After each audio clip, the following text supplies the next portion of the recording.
You ain't going to school, are you, Annie? When I grow up. You ain't either, Annie. You're going to stay here. Take care of me. I'm going to school when I grow up. You said we'd be together forever and ever and ever. I'm going to school when I grow up. Now leave me be. And that's from the Helen Keller story. That's Helen Keller with her ambition. And we've all felt those type of tugs in our life where it's like, this is what I really want to do. I want to dance. No, you're not going to dance. You're going to be in this sport or this hobby, or you're going to play the piano.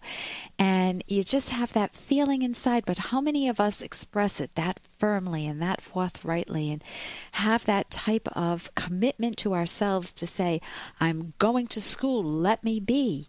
You know, that with that intensity, you want to try to find that in yourself, your ability to not let other people, even with the sweet, oh, stay with me, stay with me, stay with me, suffocate you, not let you get on with your life, not let you enjoy your goals.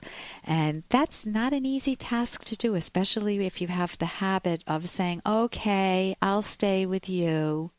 And you just feel that sinking feeling. You feel like you know you've betrayed yourself. You feel like you're doing the right thing, even though it feels so much like self-betrayal. It is. And you don't know how to get out of that muck.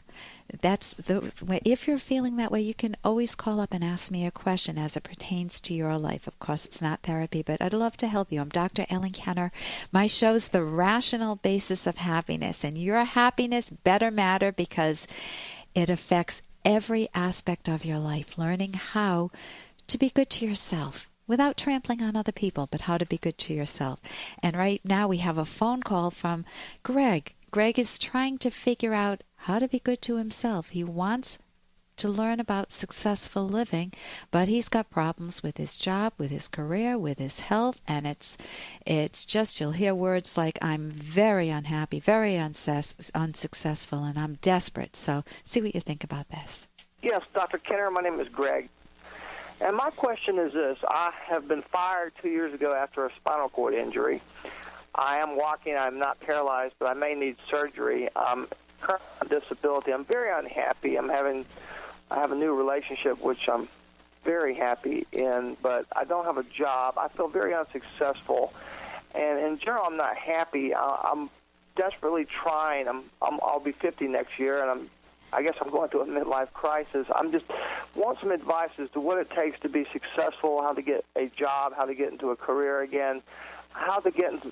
I want to be able to work after I have my surgery, and I want to know if this relationship is healthy, too. I've had a bunch of bad marriages, and it's been 15 years since I've been married, and I just have some general questions about successful living.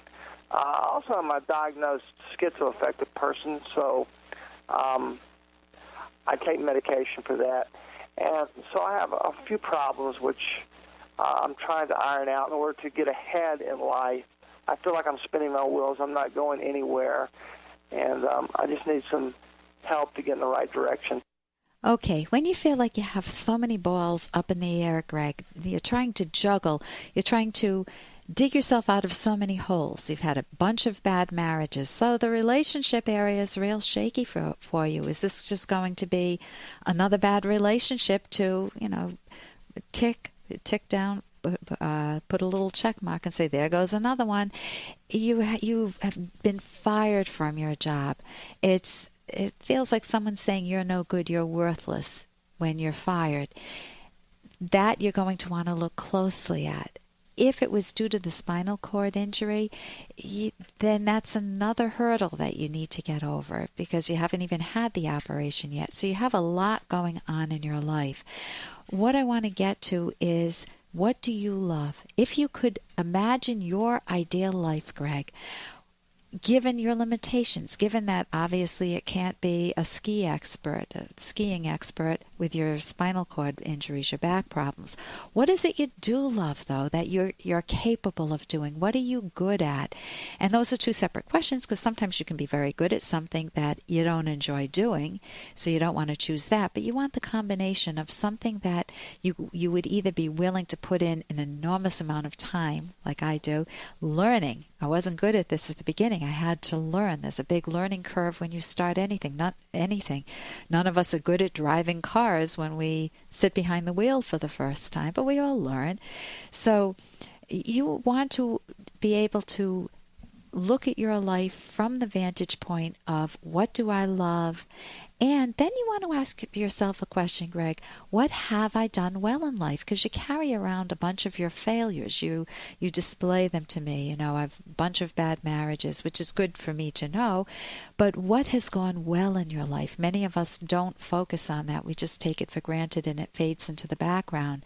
What are you genuinely proud of? What accomplishments have you had? And that's going to counter some of the fallout from all of your failures.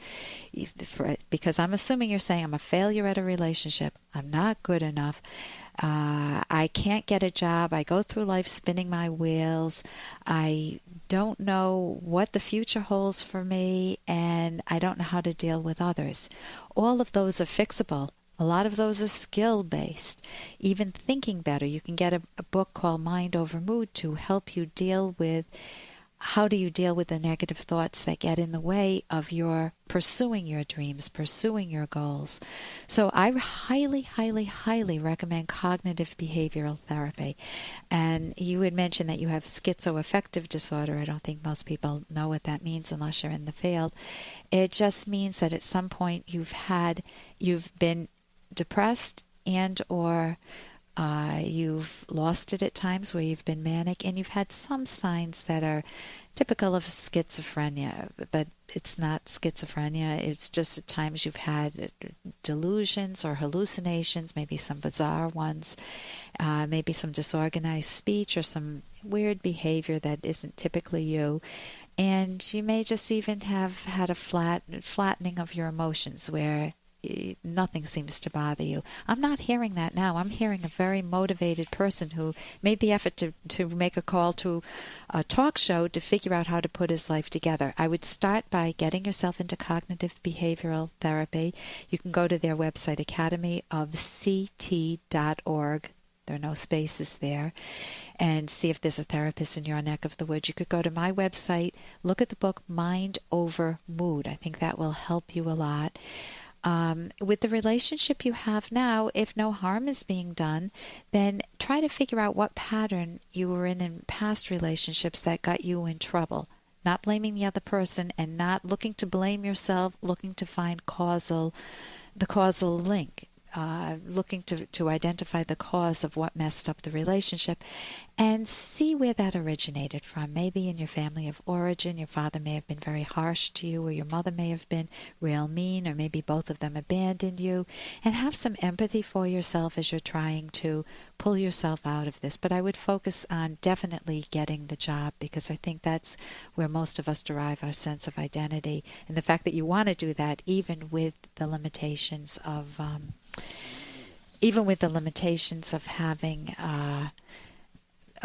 been fired and having the back injury and going through a new operation, which is looking forward, I give you credit. Okay, I want to quickly turn to the guy who wants to kill the man who had an affair with his wife.